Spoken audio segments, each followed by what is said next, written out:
ফিরে আসলাম বিরতির পর।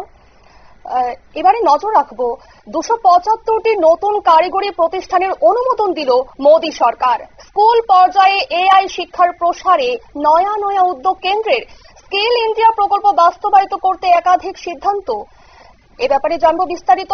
আমাদের সঙ্গে রয়েছে এই মুহূর্তে যুক্ত হয়ে গেছে টেলিফোন লাইনে শেখ প্রতিনিধি শেখ মনিরুল। কি জানতে পারছো?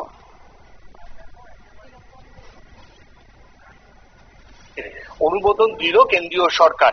এই যে কেন্দ্রীয় সরকার বিভিন্ন স্টার্ট আপের জন্য লোন দিচ্ছে, বিভিন্ন স্টার্ট আপকে উৎসাহিত করছে, মেক ইন ইন্ডিয়া যে প্রকল্প সেই প্রকল্পকে উৎসাহ দিচ্ছে, কিন্তু সেই প্রকল্পগুলিকে বাস্তবায়িত করতে হলে মোদী সরকার একটা জিনিস বুঝেছে যে সঠিক ট্রেনিং ছাড়া কিন্তু এই প্রকল্প বাস্তবায়িত সম্ভব নয়। বিগত 5 বছর আগে মোদী সরকারের এই প্রকল্প সাফল্যের মুখ দেখেনি। তার কারণ হচ্ছে একটাই, যে তোমার সঠিক প্রশিক্ষণ যুব সমাজের কাছে ছিল না।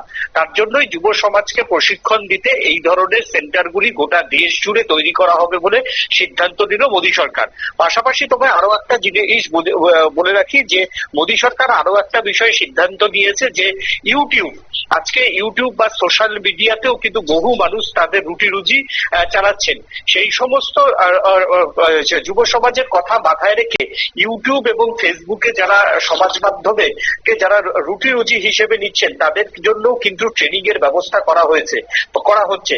পাশাপাশি আগামী 15ই আগস্ট ইউটিউব এবং কন্টেন্ট ক্রিয়েটার তাদের জন্য একটি প্রতিযোগিতামূলক আয়োজন করেছে কেন্দ্রীয় সরকার। প্রত্যেকেই এই সেন্ট্রাল গভর্নমেন্টের সাইটে গিয়ে 15ই আগস্ট নিয়ে তাদের নিজেদের ভাবনা বা নিজেদের ক্রিয়েটিভিটি তুলে ধরতে পারবেন।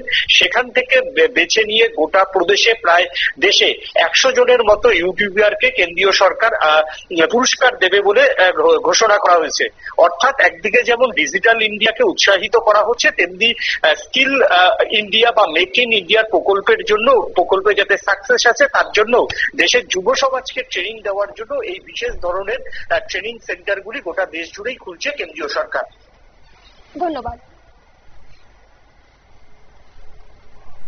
অর্থাৎ আমরা শুনে নিলাম এই যুব সমাজকে নতুন শিক্ষার প্রসারে এআই শিক্ষার প্রসারে নয়া নয়া উদ্যোগ কিন্তু কেন্দ্রের। নিয়ে নিচ্ছে ছোট্ট একটি বিরতি, সঙ্গে থাকুন।